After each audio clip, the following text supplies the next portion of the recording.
This is Suzanna's interview, year 2021. Oh! I'm Suzanna Scorcia. Today's October 7th, and I'm 23 years old. This is gonna be great. This is a great start. Great start. I have 1,447 Instagram followers. 1,000. Okay, guys. Drum roll, please. 1,479. I have 1,479. I have 1,479 Instagram followers. Was that more? It went down since the last time I checked yesterday.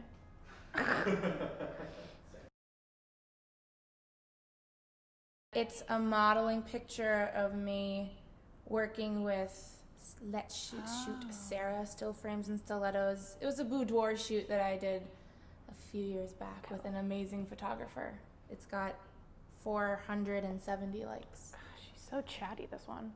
Okay, I think it's the same picture, because I don't post as much. It's the same picture.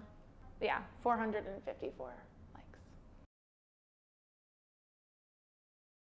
Okay, I wrote my own web series this year, and I got to submit it to U3, and that was exciting because I've never done something like that before, and we've been literally picking at it for over 8 months, and casting and coordinating, which I've never really been on that end of it all, so it's been hard, but really fun.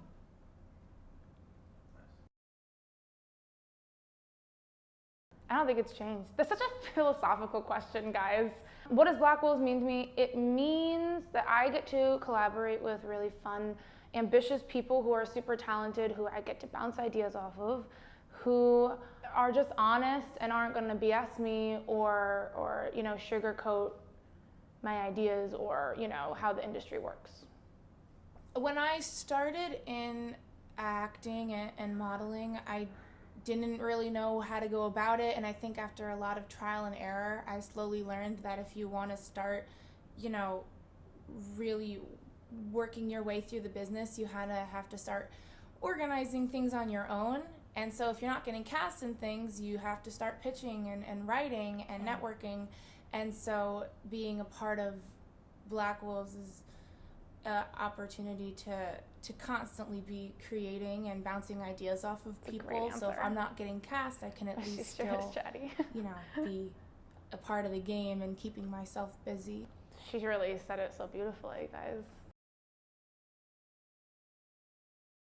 I got to do a script reading with them a few months back, and I got to play a part in it that was kind of important to the integrity of the movie. It was kind of a big part, which is really exciting. I haven't sat in that room in a while where you get to read a script with people, and I hadn't sat in the room with those exact people like I had in college, so it was a lot of fun. My favorite memory with Blackwolves. We've got room until 3, you've got time. Yeah, because probably working on the web series, because I've never done producing before. I've never got to be a part of casting and coordinating and organizing, and I've never, outside of a classroom, I've never shown my work to other people and gotten feedback on it directly and actually made the moves toward making it. It's super scary, but that's my answer. This isn't exactly my career because I wasn't technically supposed to be there, but my senior year of college, I snuck onto the Spider-Man Far From Home set, so I got to meet Tom Holland and Zendaya and Jacob Batalon and the director John Watson. Kevin Feige sat down next to me, and I didn't know how to talk to him, so I didn't, but I kind of count that as my career because I got to be on a Marvel set. That has to be the same answer. That was such a good answer. To be honest though, just in hindsight, I would say the answer is just I used to be so scared to do anything in this industry. I used to be so scared to be on a set and scared to take classes. And so literally any moment where I did something that scared me and the payoff was you did a good job, or we really liked having you, come back, any of those moments. Anything that I'm doing, whether it's working or acting or modeling, anything in the career, do it because it's fun, not because you feel like you have to. That's just like my philosophy to life. It's probably the same answer as last year. Most important thing to me right now is being in a constant state of fun. I think when the quarantine hit, everybody was Why did trying she have to to elaborate? get a hold of their life a little bit. Maybe not in the first few weeks, but a little bit later in. And so I was like, oh, I should exercise more. I should learn how to cook. I should have no excuse not to learn Italian. I did all of those things, except for the be Italian auditioning more, networking more. Everything started to just pile up a little bit. And I think that when you get that overwhelmed, you start to take life too seriously. And so I wanted to take a step back and you know, try to focus on all of the fun things that go into everything that you do. I like journaling, I like exercising, I like acting, and if you take it too seriously and it becomes work or an obligation, your life kind of becomes a little miserable. So I think should have shown me the most important thing to me is just reminding myself that you're not doing I knew I wanted to sound so smart. I wanted to sound so smart, but yes, do it because it's fun. Don't take life too seriously, which is what I say constantly. My favorite movies: Titanic, Catch Me If You Can, A League of Their Own, Social Network, Remember the Titans, like movies about life. Also Back to the Future and Avengers Endgame and Infinity War. Because you never know, it could happen. Mm-hmm. Yeah. My answer is the same. Catch Me If You Can is my favorite movie. All of those movies remain the same. But I'm going to add Jojo Rabbit to that list because that's a phenomenal film. It's phenomenal. Honestly, I love watching the podcasts, especially if it's somebody that I knew or like went to, you know, school with or my own. But like, I love watching those. I wish you guys put them on Spotify so I can like listen. They are. What? Now they are. Oh guys, we just plugged this right now. Check it out on Spotify under Blackwolves Productions.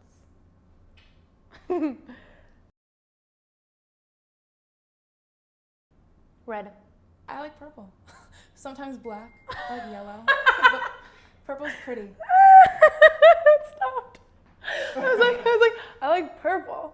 Sometimes black. Red currently. Imagine if I said no. I was just like, life is so easy and I have all of the answers.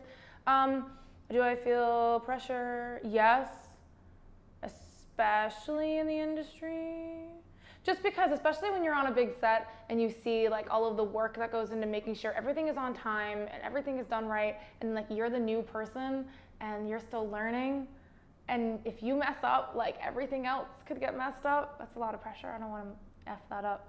And also life. Yes, I have pressure because I want to make sure that I'm enjoying all of it and having a lot of fun. Did you not hear my whole speech about having fun? Yes, I feel a ton of pressure.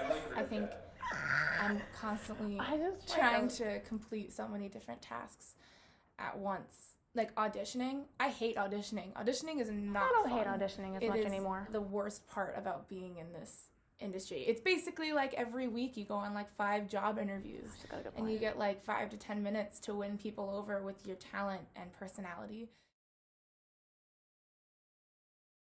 I can't stand people who drive loud cars. Why do you have a loud car? You don't need it to be loud. And it sounds the same as a broken old car. It does sound the same as a broken old car. You sound poor. So that. Nothing wrong with being poor, It's a pet peeve of mine when people crack their knuckles in the middle of I also don't like people crack their knuckles. Meeting. I could do a whole interview about my pet peeves. I'll just leave it to those. Has that changed at all? Obviously not. Those are the same. I'm just going to pick a new one and say I really can't stand when people make jokes at the expense of somebody else. Because I was on a set literally this week and one of these girls was just like making all these comments about like somebody being shy. And I was just like, there's nothing wrong with being sensitive and shy, but like now you're making everybody laugh because they're like, they're an easy target. I don't like that. Let's be nice to people. I might just give myself a hug. Give yourself a break. Learn to have more fun. You're going to be talking about it a lot a year from now. Aww. That was a cute short answer. That was a cute short answer. What advice would I give myself a year ago? Don't hug said person in said household when you're saying hello, because you won't be able to smell good food for the following year. And that sucks.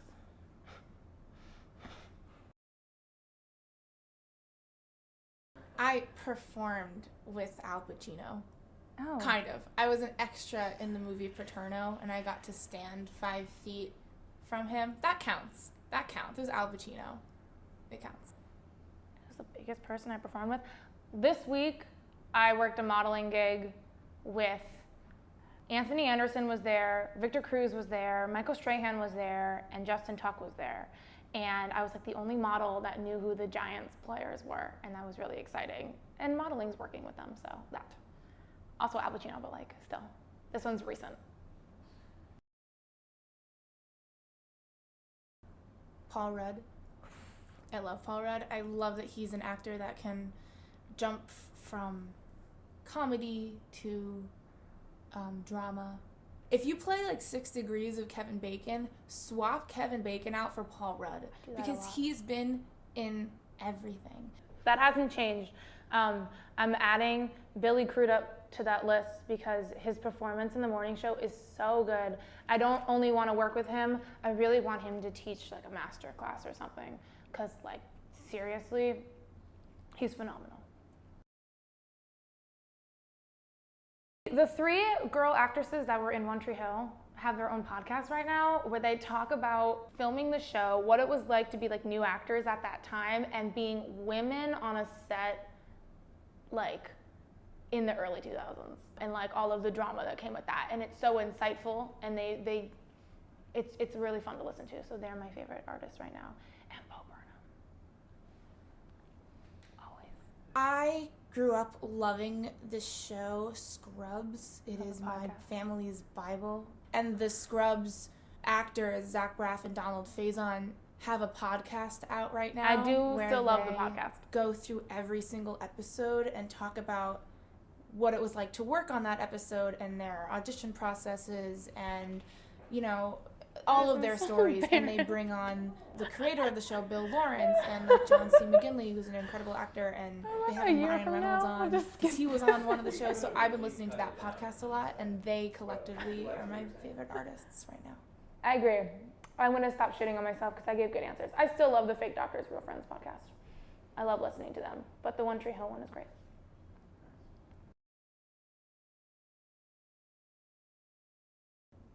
Well, I know that last year when I was talking in the video, I did mention that whole, like, don't take life too seriously. And I learned that last year just because, like, everybody was stuck at home and people were, like, dying and it was a really sad, scary time. But you also had time to, like, be alone with thoughts and everything. And I think it taught me to, God, like, don't stress over the stupid shit that doesn't matter, like your jobs and, you know, like, the stress of mounting to other people's expectations. Like, just do whatever the fuck you want. Have a lot of fun. I really think that is what I learned. Don't agree to doing things that make you uncomfortable. Which I don't even listen to half the time because I always, you know, you want to say yes when people ask you to do things because you want to seem like the yes man, but just say no. Like, that's fun. Just say no. There's a lot of people out there who will try to take your money and charge you for stuff and experiences that you don't need. And in modeling, there are going to be a lot of photographers out there who are scamming you and you know, make you take off clothes if you're not ready and sign stuff that you haven't read. Just be careful. Do the research. If you're going to pay like $300 to be in a room with like a casting director, look up who the casting director is, and if he or she has cast stuff that you like, then pay it. If you don't know them, yes, it's worth the experience and the opportunity, but it's a lot of money and we are broke. So just, you know, pay attention to that stuff. Okay, real facts here. This job is hard.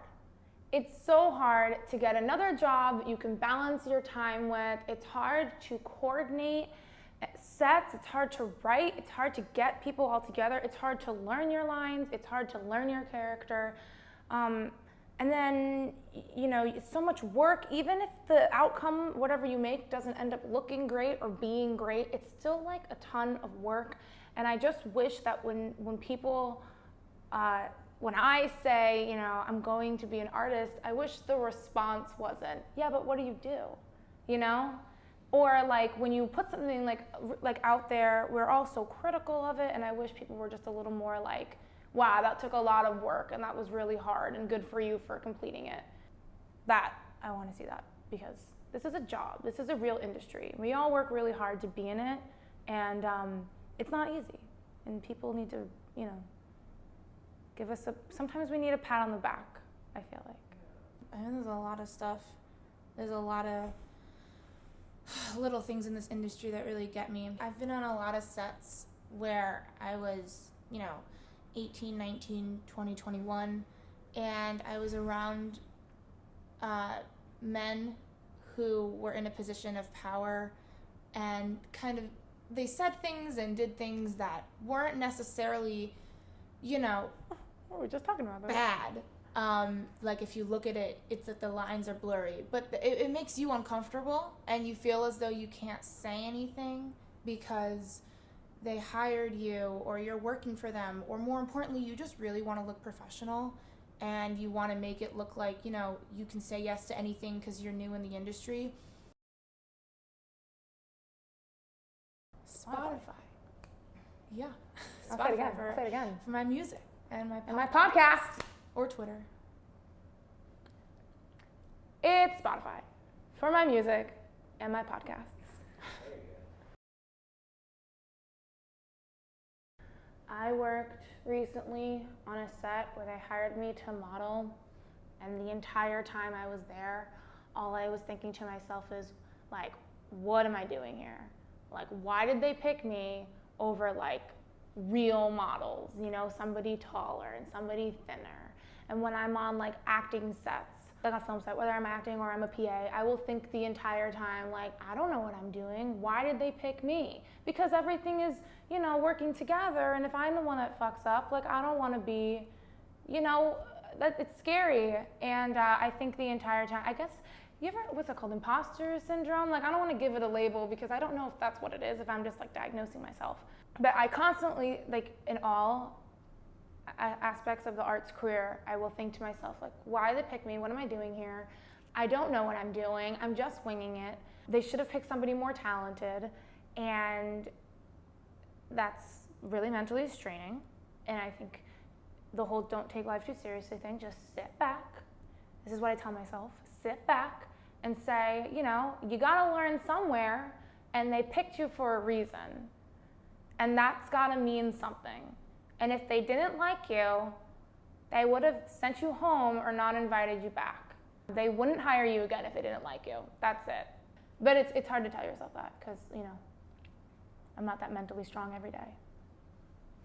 Waking up on time? My sleep schedule is so bad. I go to bed at anywhere between 1 a.m. and 7 I didn't have a job last year, though, so and this I gets wake me up anywhere between 10 and noon.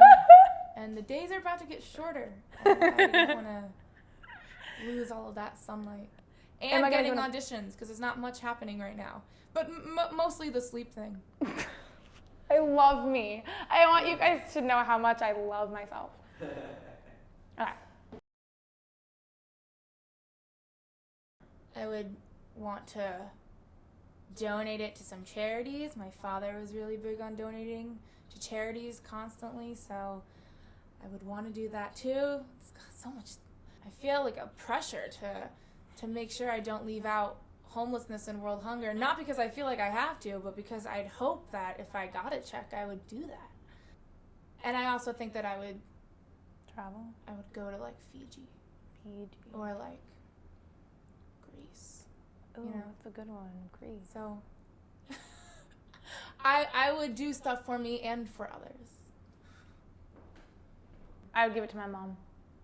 That's it. We'll brainstorm later. Cross that bridge, If I get a blank check, we'll talk about it. I'd give it to my mom. She deserves it.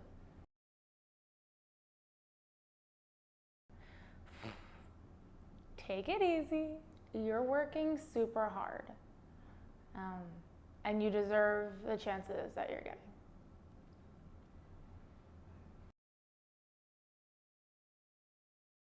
Thank you for watching. Just check out Blackwolves. We're all really hardworking artists who are trying to make a name for ourselves.